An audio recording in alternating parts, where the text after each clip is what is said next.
ฮักแพงสุดปังนั่งไล่สดบกีทอใดสมงโกยเงินมาไล่ไปเกือบครึ่งแสนซ่อนุดเจ้าของวงหมอลำอดใจบ่ได้เข้ามาคอมเมนต์ทันทีทันใดทักทายสบายดี FC แฟนคลับของเจเบาลาวทั้งสองฝั่งของบ่ว่าจะอยู่ทางฝั่งไทยฝั่งลาว FC ของน้องฮักแพงเป็นศิลปินดาวเด่นดาวดังกระแสโบมีตกของสาวน้อยลำเพลินโชว์ถ้าวงหนึ่งมีเอื้อยอุ่งอิงวงสองต้องเป็นน้องฮักแพงเท่านั้นสร้างกระแสฮือฮามาตั้งแต่เข้ามาในวงการและปัจจุบันนี้ก็ถือว่าเป็นหนึ่งในศิลปินในวงสองบ่เป็นสองห้องไผ่แน่นอนเรื่องเล่าเป็นไปเป็นมาคือจังใด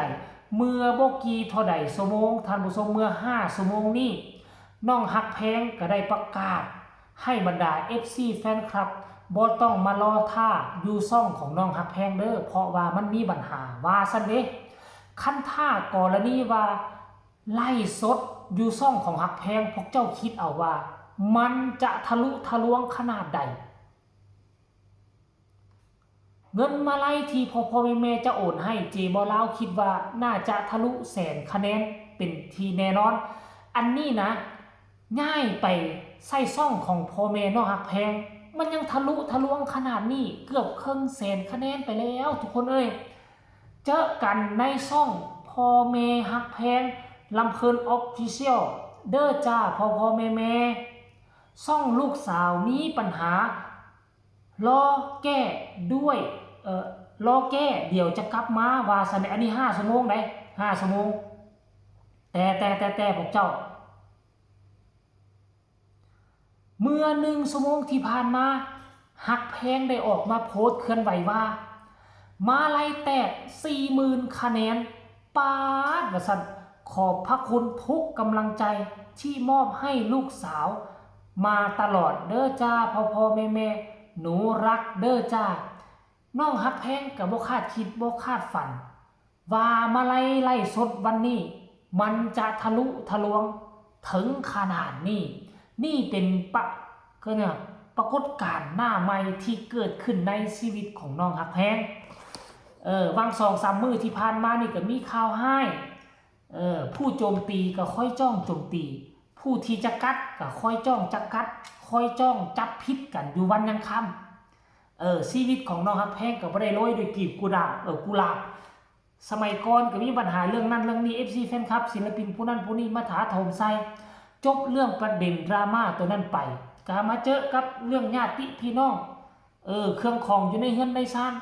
กระตกเฮียเสียหายมาจับมายิบเอาไปโดยที่บ่บอกบ่กล่าวจักคำเกิดขึ้นมาหลายครั้งหลายคราวจนเฮ็ดให้น้องฮักแพงอดใจบ่ได้จึงออกมาโพสต์เคลื่อนไหวแล้วก็มีคนเอาไปเฮ็ดอีกแล้วโจมตีว่าสร้างหั่นสร้างนี่เฮ็ดหั่นเฮ็ดนี่ไปโจมตีใส่แม่ใส่พ่อแนวนั้นแนวนี้ไปต่างๆนานาผู้ที่มัน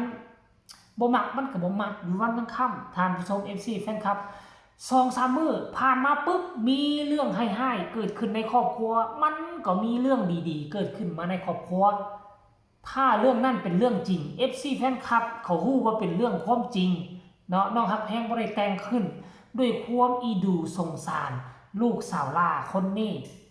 ในเมื่อน้องฮักแพงออกมาไล่สดเพื่อมอบความสุขให้กับแฟนก็ต้องตอบแทนด้วยมาลัยน้ำใจป้าโทรฮับไปเนาะบ่ขึ้นบ่ฝันจากแต่เดิมนะเนาะน้องฮักแพงไล่สดแต่ละครั้งก็4หน้า 5,000 คะแนนสูงสุดก็มีทะลุ10,000 คะแนนแต่มาปัจจุบันนี่ปะโถ40,000 คะแนนประมาณ2ชั่วโมงบ่ไล่สดชั่วโมง2ชั่วโมงบ่เกินปีหน้าถ้าน้องฮักแพงเกิดไล่สดยามใดต้องทะลุแสนคะแนนแน่นอนท่านผู้ชมหลังจากที่ข่าวถูกโพสต์ออกมาแบบนี้ซ่อนุชทนบ่ได้ทนบ่ไหว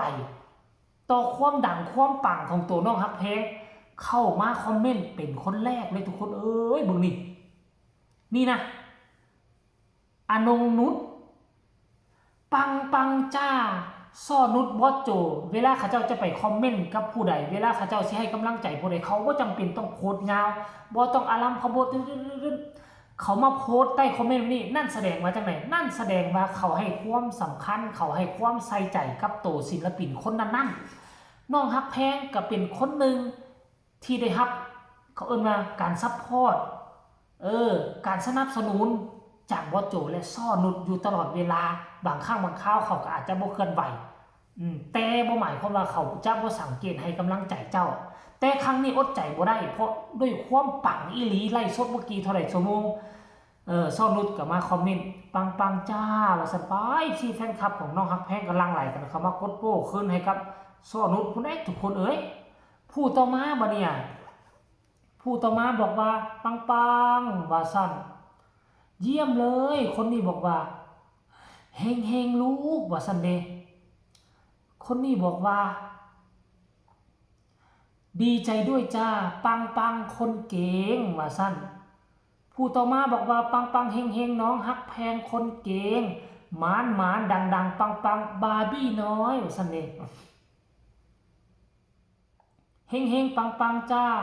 ปังปังมากหนูน้อยฮักแพงปังปังจ้าลูกสาวว่าซั่นอุ้ยทุกคนคนเก่งสวยน่ารักตลอดไปนะลูกสาวว่าซั่น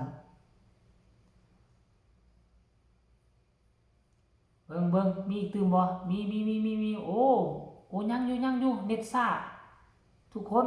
ปังมากว่าซั่นเยี่ยมเลยเอาไปเลยที่1ก็สิแม่นละเว้าตามชื่อว่าศิลปินรุ่นราวคราวเดียวให้มานั่งไล่สดคนเดียวแม่